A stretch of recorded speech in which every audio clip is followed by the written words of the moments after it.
Thank you. Hi, everyone. I would start by asking certain questions, and I'd really appreciate if we were all honest with ourselves because, well, who are we kidding? So, imagine a friend of yours has posted something that you don't agree with. It might be about a recent controversy, it might be something political, it might be something related to something they watched, or anything. It could be anything, and you don't agree with what they're saying. How many of you will actually take out the time and text them or hit them up or call them up and say, hey, you know what? I don't agree with what you've said, and I'd really like to talk to you about it, and I'd like to know why you think the way you think, and I'd like to tell you why I think the way I think. How many of you will actually do that? I'm honestly sure that the number is really less. Then, how many of you have had those Twitter discussions or how they call it, the Twitter battles? How many of you have actually had those and, have had a very fruitful discussion with someone? How many of you? Again, I'm sure the number is really less because Twitter has all become about pointing fingers at one another, saying what you want to say and not actually listening to the other side, listening to various sides that of one particular argument. Now, why is this happening today more than ever? Because we have a platform today that we did not have earlier. We have a platform today that allows us to say whatever we want to without a lot of liability for what we say. We don't have to fact check it, we don't have to read about it, we just have to say it, and that's the end of it. That's the end of the story. And due to our busy lives, due to the really busy schedules that all of us have today, it is very convenient for us to do that. We read the first thing about a certain issue, and that's how we form our opinions, and that's how we post about our opinions, and influence other people's decision making and opinion making process. So the problem today is that we don't actually have the time to read. And if we don't have the time to read, we believe everything that we see and we read, whatever little that might be. And even if we have the time to actually read up, the mainstream Indian media has become so biased that that's actually going to be futile because it's not just a particular side that Indian media is leaning towards. It's everywhere. If there is a left side, there is a left side. If there is a right side, it's really extremely right. It's a center side. They'll be so confused about whatever they say that it's not going to make sense to you. So the problem with Indian mainstream media and their news reporting and not just in the broadcast stations but also in newspapers is that they give you biased information, and if they give you biased information and they overgeneralize everything by saying, for example, nowadays if you read newspapers or you see news, when when there is any I'd specifically give an example. When there is a rape news and by any chance if the victim is from the Dalit community, the headline will be a Dalit girl was raped. Now, there might not actually be a relationship with her being raped and her community, as to which community she belonged to. And the perpetrators might not actually even be from a higher community, or they might even be Dalits themselves. But how it is portrayed is that it's this simple headline that's infusing something in your mind. It's telling you something more, but also it's telling you something really less. It's not giving you the entire details, and you've read that particular line, now you formed an opinion, and now you're talking about it without actually ever going into the detail of it. This is how we form opinions without being well read. And this is how the Indian mainstream media has been influencing our opinions. Now, what this has done it has made us fall victim to the political propaganda surrounding the country's atmosphere right now. And this political propaganda obviously is very subtle, as it is supposed to be. Political propagandas are always very subtle.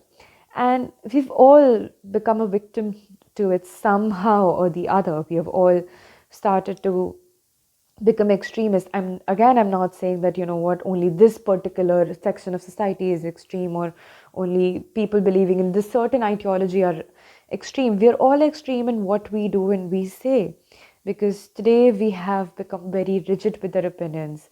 The insecurity that has crept into our minds is really going to harm us one day. It's the rigidity of not listening to what others have to say is what the problem is. Now, I'll come to a recent example of one such extreme conversation that I came across, and I'm sure that everybody must have. It's the Tanishq ad controversy. Now, being a mass media student, I saw that ad almost 24 hours before the whole controversy started and before it became a very big thing and everybody started having a discussion about it. Now, as I saw the ad for the first time without actually knowing that there was going to be a controversy about it, the ad was very simple for me. It was just a very beautiful portrayal of a relationship between a mother in law and a daughter in law, which, by the way, has been very wrongly portrayed in the Indian serials all the time. I just believe that it was a really beautiful portrayal of a relationship between two women and two communities, two religions, and that was that for me. It was nothing more than just a marketing strategy for a brand like Tanishq. And what surprised me was the debate that started around it. And in that moment, I realized that there is something that these people, others, the people attacking Tanishq, saw that I did not. And I realized that it is this propaganda that is happening in the country from a very long time. It's not just today or tomorrow that has led to this. It is the time frame. It's a huge timeline that has led to the way people think today.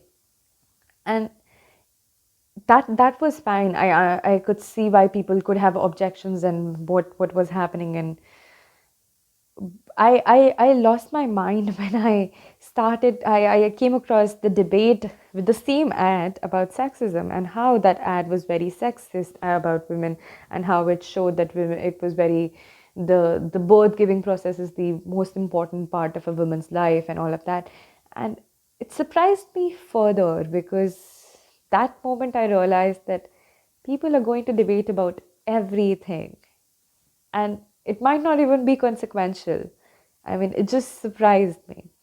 Now, the other incident that I believed that just surprised me as to why were people even debating about it was when Zomato announced that they'll be giving menstrual leaves for their female employees, 10-day extra leave. And I read that before the controversy started again, because I'm really regular with my news intake. And I really respected the company for doing what they did, and I was really glad to see what they've done. And I felt a step in the right direction. And then I came across the debate again, and it was really surprising how people had very strong opinions about what Zomato did. Like, something as simple as a decision like that had so many opponents and so many opposition from women themselves. And I appreciate debate. I definitely do. I understand the importance of debate. And I would never say that people should not have discussions, or people should, not discuss. They should. But it should be something debate worthy. It should have something which needs to be discussed. And at certain points of time, I believe that this extremism is spewing so much hate into our society that we are actually becoming a very hateful society. Everything, and literally everything, we start hating on it. And there is a very extreme reaction to everything that happens today. Uh, People will jump into support of someone.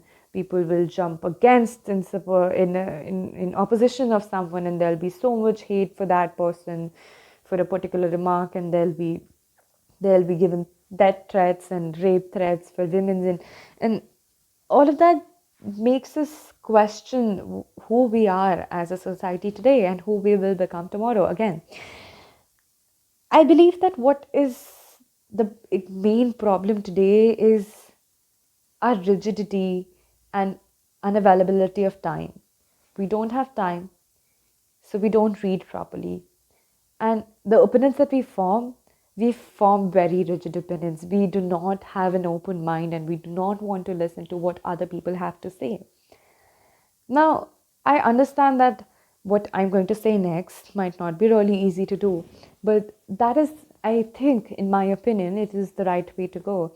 And I'd be really open to discussing this further if we have the time.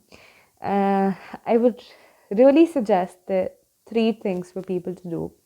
First, start reading. Please start reading. If you read about issues, if you read about certain things, you will be well equipped to form unbiased opinions if you're reading from the right sources. And always fact check everything that you read, because fake news has actually led us to question everything we read, and it's not that bad. Let's actually check everything we read. So first is, please start reading. Second is, please start listening. Please listen to what other people have to say, because listening will actually help you understand why they think the way they think. And if you want to you know make someone understand why you think the way you think, the best way to do that is to understand why they think the way they think, and then maybe you can make them understand why, what is your basis of the argument, or what is your basis for what you're saying. The third thing that I really believe in is to understand. To understand, not just listen, but to understand what the other person is saying and why they are saying it, to understand their background and their psychological process into forming that particular argument or particular uh, discussion. So I'd say if we do these three things regularly, all of us in this digital era, it's a golden time. It's not supposed to be as dark as it is today. It can be a really beautiful time where we actually sit, discuss important issues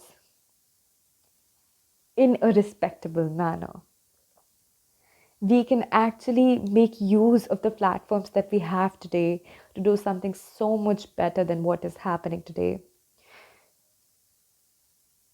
And I honestly believe that the people of my generation, especially Gen Zs and millennials, it's our time to do right by our society. It's our time to understand the implications of this extremism that has been happening in the last few years. Let's change things.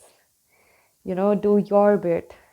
Read up, listen to what the other person has to say, understand, talk about it, discuss it, debate about it, but always in a respectable way. And that's it. Thank you.